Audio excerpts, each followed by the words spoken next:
Good morning, everyone. I hope everyone is having a good day. I'm splendid, thank you. I've been destroying anti-whites all morning. I should be working on a different video right now. I really should. This is what I should be doing, but unfortunately, because of the insanity that happened last night and continues to happen today in Charlottesville, Virginia, I have to make this video. And I need to make this video not just because I want to cover it, but because I do have something really important that I think people should take away from this video. But to recap, let's see what happened. So last night there was a torch-lit march where these rejects from a golf course in their fucking polo shirts and their tiki torches decided to go. So clean-cut men in polo shirts who are brave enough to make a public statement about their concern for white well-being despite the risks that no other group in our society faces as a consequence of their beliefs. These men, these are the rejects, says this winner. Marched towards a statue of Thomas Jefferson in Charlottesville, and this is, they called it Unite the Right, okay? But predominantly, a lot of these people, and the impetus behind it, because it's led by such people as Richard Spencer, is obsessed with white identity. Interesting that he would use the word obsessed in that description. Doing so tells us nothing about those who are concerned with the well-being of Western kind, but it tells us a lot about his position relative to white well-being. These men are obsessed in the same way a homeowner is obsessed about putting out the fire consuming his home. He uses the word obsessed to pathologize our concern for our welfare. If it is pathological to concern oneself with white well-being, what does he consider healthy relative to white well-being? You see, that is why I said that the use of the word obsessed told us nothing about these men, but a lot about the GIMP. Okay, it's obsessed with white identity, and a lot of them are calling for a white ethno-state. Now, what does that mean? Thanks for asking, rather than just positing some dim-witted speculation. By ethno-state, most of these men are talking about places like Japan and Israel, where non-Japanese and non-Jews are not permitted to alter these countries to reflect values, customs, norms that are not Japanese or Jewish, so that the characters of these places remain Japanese and Jewish, as the conditions for the establishment of an ethno-state are not present in the West. This desire is a conceptual ambition rather than a political platform. Well, it means that they basically want to peacefully shuffle all the non-whites out or of somewhere, whether it's here or in America or like somewhere in Europe, doesn't matter. So we can just have a land it's just white, just the whites only. The mocking tells me that this guy objects to Western kind perpetuating Western civilization and therefore perpetuating a place that we can call home. I wonder when he last mocked Jews for wanting Israel to be a land that remains Jewish, and last mocked Japanese people for wanting Japan to be a land that remains Japanese.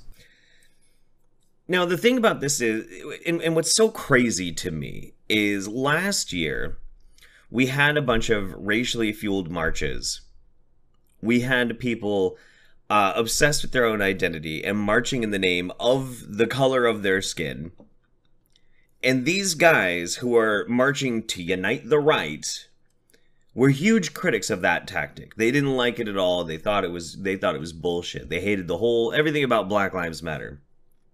Yet then they go and do the exact same fucking thing. Have you ever seen one of those videos where it just looks like leaf litter or it just looks like sand, and all of a sudden the pit viper moves and you can see its totality camouflaged amid its surroundings? I just had that sensation with this self-proclaimed skeptic revealing that he is an anti-white. First of all, he trivializes racial identity by moronically reducing it to nothing more than skin color. That's like reducing religion to lengthy books. Second, he uses the omnipresent anti-white tactic called the equivalency fallacy. Black Lives Matter marches in the streets. White guys march in the streets. It's the same thing. Of course, black lives march in the streets chanting to murder police officers, to murder white people, rioting, assaulting pedestrians and motorists, looting, flipping and setting cars on fire. These white guys march in the streets chanting that they won't be replaced. See, it's the same thing. That is the equivalency fallacy. At least this guy wasn't dumb enough to justify Black Lives Matter while condemning these white men. I mean, that would be egregiously stupid to say that Black Lives Matter had reason to murder police officers and set cars on fire, whereas these white guys have no reason to chant that they won't be replaced. That they won't be replaced in a world where it's legal to discriminate against them in all areas of life, and when doing so is celebrated as progress. In a world where the borders are kept open to the non-white hordes of the world. So at least this guy is not stupid enough to claim that BLM's behavior and chants to murder police was warranted, whereas these white guys have no cause. I mean, it's not exactly the same fucking thing.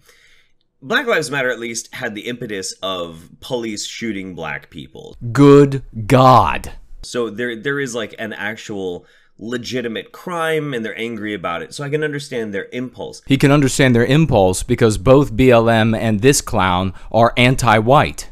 This impulse is usually based on what people see as a toxicity that people have attributed towards being white.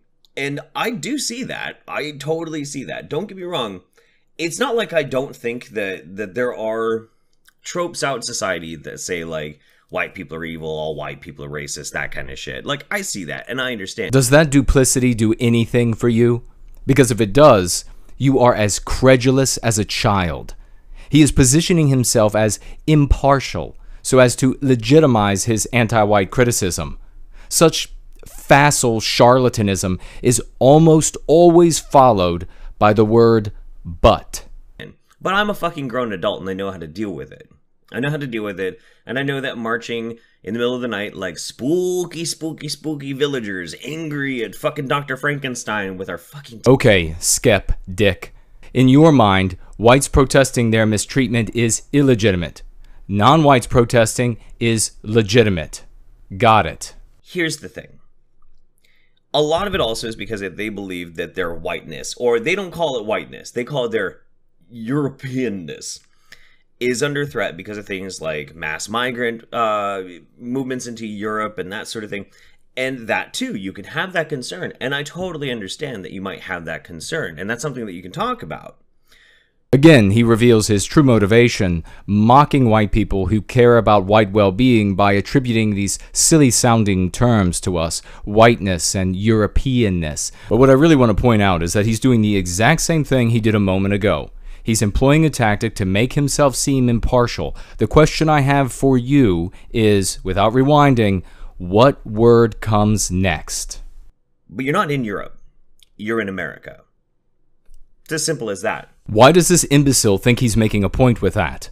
America was founded by white people for their descendants, not for the world. There's nothing in the founding documents that say that the country was intended to be bequeathed to the world. It was intended for their descendants and their relatives from Europe. And to prove that, the founding fathers in the very first Congress addressed the naturalization issue in 1790. And in those documents, they restricted naturalization to free white persons of good character.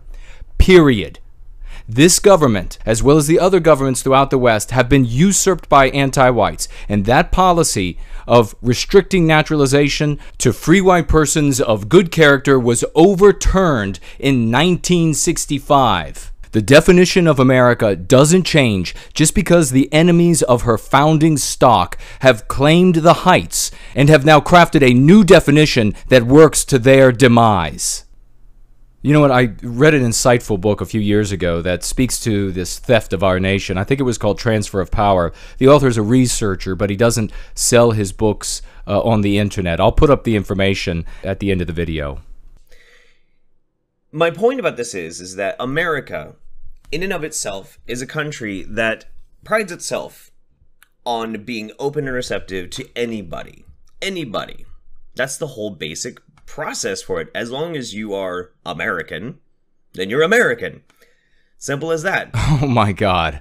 Circular reasoning at its best. I think this guy has done too many drugs. Or maybe he's suffered a little brain damage, suffocating in those tight leather masks. We take pride in the fact that we are Americans, and we're all vastly, vastly fucking different.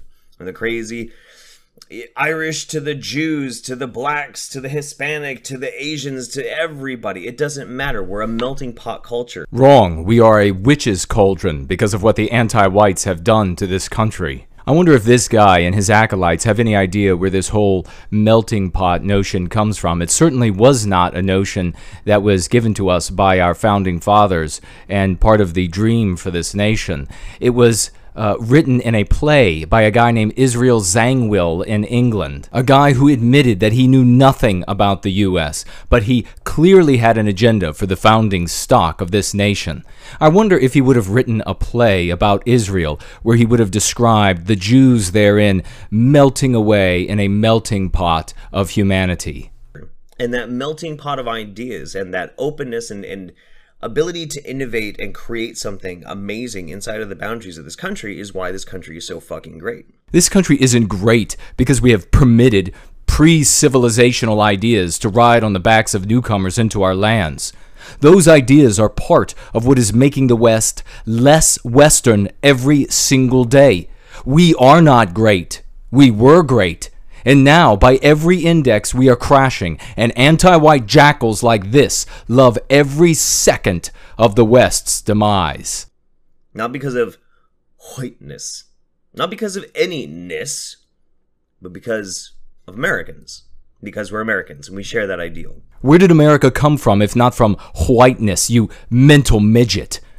Do you think it just fell out of the sky? Is that what happened with all of the Western nations? They just fell out of the sky and magically fell into the laps only of white people, not into the laps of Asians, not into the laps of Jews or blacks or Hispanics, only into the laps of whites. And now, because we just were so lucky that this fell into our lap, we have to share it with everyone else until it no longer exists. Western civilization exists for one reason. And that reason is that it exists in us, in Western kind. Without us, there is no Western civilization. There is no America. There is no Germany. There is no England. There is no France. There is no Sweden. Without us, there is no Western civilization. Things are getting worse and worse and worse. I mean, fuck, dude. Like, there you go. Worse and worse and worse. This judging a group of people by unstable participants is an old trick that is never applied evenly to anti-whites. For example, this guy right here didn't say that BLM was illegitimate because there are members of BLM chanting to murder police and setting cars on fire. In fact, he said the opposite, that BLM had reason to do those things. In other words, when it comes to anti-whites, the actions of a participant, or even the actions of a majority of anti-whites, is never used to implicate all anti-whites in those acts. However, when the tables are turned, when it's an individual or a handful of people on the right, or rather people who care for white well-being, I should say, then all white people are implicated in the objectionable acts. Never mind the fact that this guy right here is holding a swastika flag that has creases in it from being folded up and just brand new, taken out of a bag, and this guy doesn't have any Nazi tattoos. Not a single swastika or SS tattoo or death's head on him anywhere. In fact, he looks a lot more like an undercover cop to me. Bring out the gimp.